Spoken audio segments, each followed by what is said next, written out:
सभी साथियों को नमस्कार। जैसा कि आप सभी को पता है कि 2026 में यूपी टेट होना है और ये सबको पता है और शुरुआत में ही हो जाएगा। तो क्यों ना आप ऐसा करें कि अपनी तैयारी को शुरू कर दें, क्योंकि कुछ कहते हैं ना कि कुछ लोग सोए हुए हैं, उनको जगाना पड़ता है। तो जगाना तो पड़ेगा और आज का समय बदलाव है, तो इसीलिए शिक्षक को ही जगाना पड़ रहा है सभी को।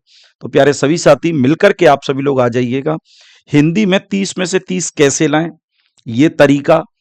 कहते हैं ना कि एक शिक्षक जो है एक पथ प्रदर्शक का काम करता है, एक मार्गदर्शक का काम करता है, एक सहायक का काम करता है, एक सलाहकार का काम करता है, एक उपदेश देने वाले का काम करता है। तो सभी प्यारे साथी मिलकर के इस सेशन में जुड़ें और अब एक बार ये देखें कि आखिरकार हमें उस रास्ते पर क्या क्या बाधाएं आएंगी, उन बाधाओं को हम किस प्रकार से दूर कर सकते हैं। तो प्यारे दोस्तों, सबसे पहले बात करते हैं सिलेबस के लिए। किसके लिए? सिलेबस। क्योंकि हर चीज को जब हमें पाना है तो उसको पाने के लिए बहुत सारी जो अड़चन है वो हमारे उस रास्ते में आएंगी। तो सबसे पहला होगा आपका हिंदी का सिलेबस, जो कि हमें पार करना है। इस पहाड़ को, इस वाली इस तरीके को देखना है कि कैसे पढ़ना है। तो सबसे पहले आपको वर्णमाला पढ़नी पड़ेगी, क्योंकि कहते हैं ना कि कोई ना कोई, जैसे शरीर की पूरे अगर मैं बात करता हूं, या तो ये सीपीयू है और एक रीढ़ की हड्डी है, जो मुख्यतः ये दोनों बिंदु हैं। तो मैं कह सकता हूं कि व्याकरण के लिए सबसे पहले आपको क्या पढ़ना पड़ेगा? वर्णमाला। ठीक है ना? उससे भी पहले अगर आप कहो तो उससे भी पहले आपको सीखना होगा क्या? हिंदी का विकास। क्या है?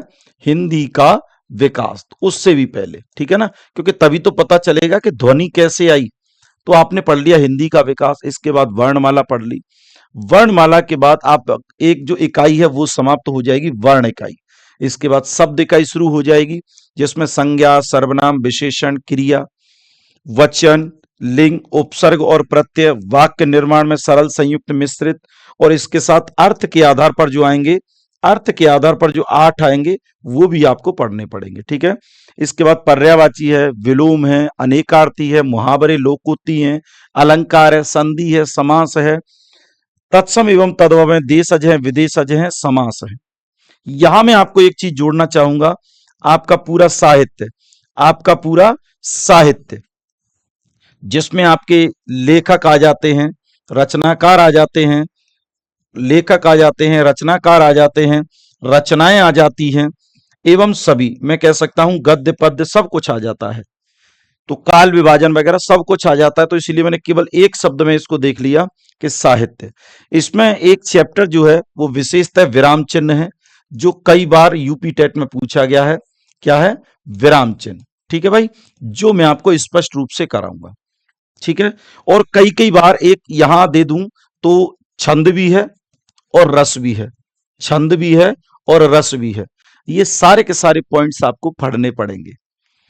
सर क्या हमें तत्सम तद्भव नहीं पढ़ने पड़ेंगे? सारे जितने भी टॉपिक हैं वो आप सभी को पढ़ने पड़ेंगे। क्यों? क्योंकि पढ़ने से ही आपको सफलता मिलेगी, नहीं तो आपको किसी प्रकार की सफलता नहीं प्राप्त होगी और आप केवल और केवल मात्र रह जाएंगे एक दूसरे के मुंह की ओर देखते हुए। समझ में आ रहा है? क्यों ऐसा करें कि जिससे हमारे माता पिता को हमारी तरफ देखना पड़े और हम किसी और के मुंह की तरफ देखें कि ये जीवन कैसे जी रहा है, उसका जीवन कितना आनंदमयी है, गाड़ियों से घूम रहा है, कुछ भी नहीं, एक मिडिल तो जीवन जी रहा है। तो कम से कम आपको उसके लेवल का नहीं तो थोड़ा तो, लेकिन प्रयास उससे ऊपर का करेंगे तो लेवल का मुझे लगता है कि मिल जाएगा। लेकिन कहने से नहीं मिलता, करने से मिलता है। ठीक है ना? ये सारे टॉपिक आपको पढ़ने पड़ेंगे। आखिरकार सबसे बड़ा एक पॉइंट आता है कि कैसे करें तैयारी। हर किसी के मन में एक ही भ्रम रहता है कि संजय सर आपने सब कुछ बता दिया और सब कुछ हम पढ़ भी लेंगे, लेकिन उसको किस प्रकार पढ़ें? तो मेरे प्यारे दोस्त, उसको इस प्रकार पढ़ेंगे। सबसे पहले है पढ़ाई की रणनीति। आपको खूब पता है कि मुझे करना क्या है, लेकिन आप लोग एक अंडे के शहजादे बन चुके हैं कि मैं केवल अंडे का शहजादा हूं। तो भाई, अंडे का शहजादे का अर्थ होता अनुभवहीन होना। तो आप ऐसे मत बनिए। आपको सबसे पहले आपका लक्ष्य निर्धारण करना है कि अर्जुन का लक्ष्य निर्धारण था कि भाई ये आंख मुझे दिखाई दे रही है, सबको पता है। एक स्पष्ट लक्ष्य बनाओ और पहुंचने के लिए समय सीमा तय करो। दूसरी बात, नोट्स बनाओ, सबसे बेस्ट तरीका है। और आजकल के बच्चे जो हैं सबसे ज्यादा भरोसा करते हैं कि सर पीडीएफ मिल जाए। मेरे प्यारे दोस्तों से मैं विनती करूंगा हाथ जोड़ करके कि ज्यादा पीडीएफ और पीडीएफ और पीडीएफ के चक्कर में न फंसें। टीचर जो करा रहे हैं उतना प्रयास करें पढ़ने का, ठीक है। जो भी आप पढ़ रहे हैं उससे महत्वपूर्ण बिंदुओं के नोट्स बनाएं ताकि आपको बाद में आसानी से ये चीजें याद रहें और आप अच्छे से पढ़ सको। आपको मैं ये कहने में मतलब असमर्थ हूं, पैर में चोट है मेरे में, लेकिन फिर भी मैं आपको ये सारी चीजें क्यों, क्योंकि आप सभी लोग कल ही मतलब मैं गिर गया था तो पैर में चोट लग गई है, पट्टी बंधी हुई है, लेकिन पेन किलर खा करके आपको दे रहा हूं, ठीक है ना। चलिएगा, स्मार्ट पढ़ाई करें। और लोगों की तरह पढ़ाई करोगे तो और लोगों जैसे ही रह जाओगे।